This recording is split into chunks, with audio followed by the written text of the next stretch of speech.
Kumusta mga katiting?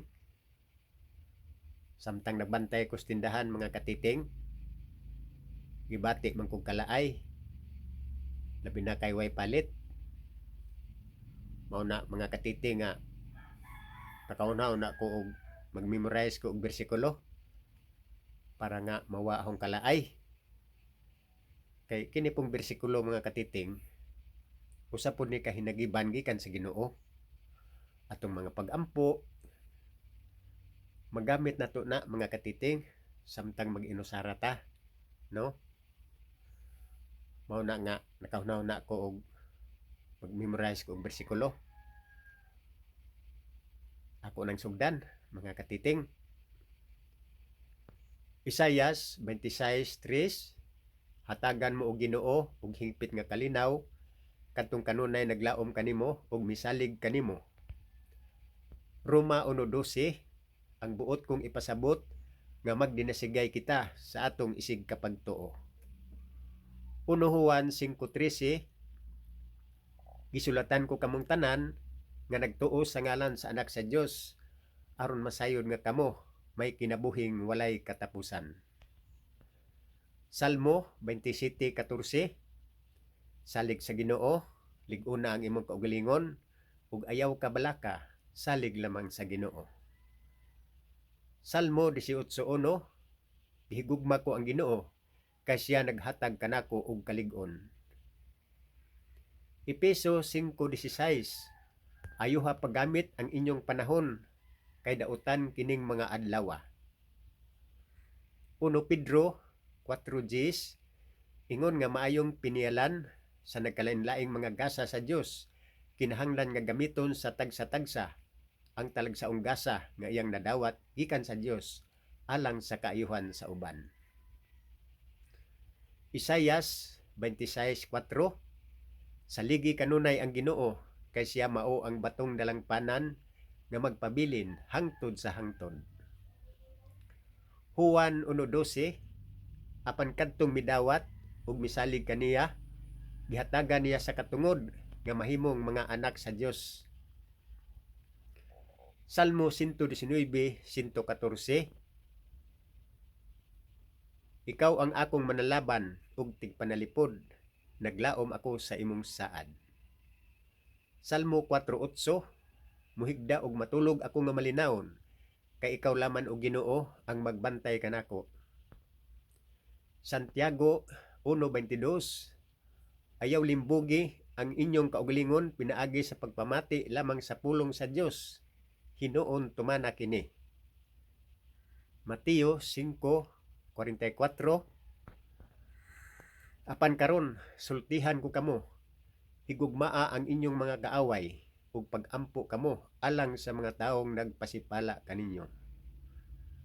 Salmo 103:13, sa mga maluluyon ang usa ka amahan ngadto sa iyang mga anak, maluluyon usab ang Ginoo kanila nga nagpasidungog kaniya. Pinadayag 3:11, muanha na ako sa dili madugay, kupti pag-ayo ang imong nabatunan, aron walay makaagaw sa imong purong-purong.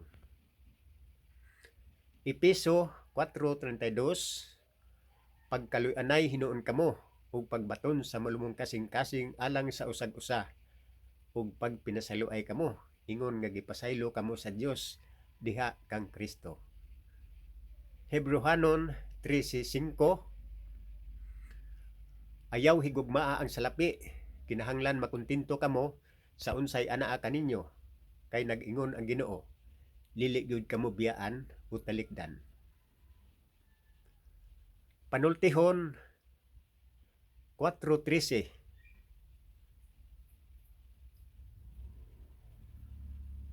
hinumdumi kanunay ang imong nakatunan, ang imong kahibalo mao ang imong kinabuhi, busa bantay kini pag-ayo. Marcos 13:33, busa pagbantay ug pagtukaw kamo, kay wala kamo masayod, kanus-a kini moabot. Salmo 23:1 ngadto sa 6, Si Hiuba mao ang akong magbalantay, walay makulang kanako. Siya nagapahigda kanako sa mga sibsibanan nga malunhaw. Siya nagatultol kanako sa daplin sa mga tubig nga malinaw. Gipalig-on niya ang akong kalag. Ginamaduan niya ako sa mga dalan sa pagkamatarong tungod sa iyang ngalan. Oo, bisan magalakaw ako latas sa walog sa landong sa kamatayon, ako walay kahadlok sa bisan unsa nga dautan. Ka ikaw nagauban kanako. Ang imong baras ug ang imong sungkod kini nagapalig-on kanako. Ikaw nagaandam og pagkaon sa atubangan ko, tinambungan sa akong mga kaaway. Gidihugan mo ang akong ulo sa lana, ang akong kupa nagaawas. Sa pagkamatuod ang kaayo ug ang mahigugmaong kalulot, magasunod kanako sa adlaw nga tanan sa akong kinabuhi. Ug sa balay ni Hiuba, magapuyo ako sa walay katapusan. Salmo 1:1 ngadto sa 6. Bulahan ang dili mamati sa tambag sa mga dautan o mosunod sa gibuhat sa mga makasasala o makig-abin kanila nga wala mo ila sa Dios. Mao iyang kalipay ang pagtuman sa balaod sa Ginoo ug nagtuon siya nini adlaw ug gabi. Sama siya sa usa ka kahoy nga nagtubo daplin sa usa ka sapa ug mamunga sa tingbunga ug ang dahon niini dili malaya. Sa tanan niyang pagabuhaton siya magmalampuson apan dili sama niini ang mga dautan. Sila daw uhot nga mapadpad inig huro sa hangin. Ang mga dautan silutan gayud sa Dios ug dili itipon sa mga matarong. Bantayan sa Ginoo ang mga matarong apan kalaglagan ang dagatan sa mga makasasala. Panultihon 15 bersikulo 1. Ang malumong tubag muhupay sa kasuko apan ang sakit nga tinubagan makapasilaob niini. Panultihon 15 bersikulo 17. Maayo pang magkaon kalag-utan uban sa imong hinigugma kaysa magkaon kag lamian kaayong pagkaon apan anaa ang kasilag.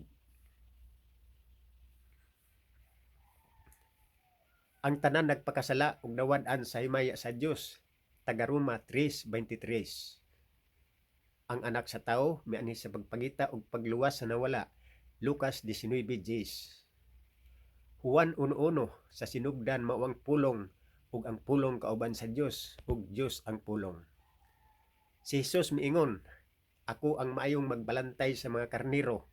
Ako nakailas mga ako ug ang mga ako nakaila kanako. Juan 10:14.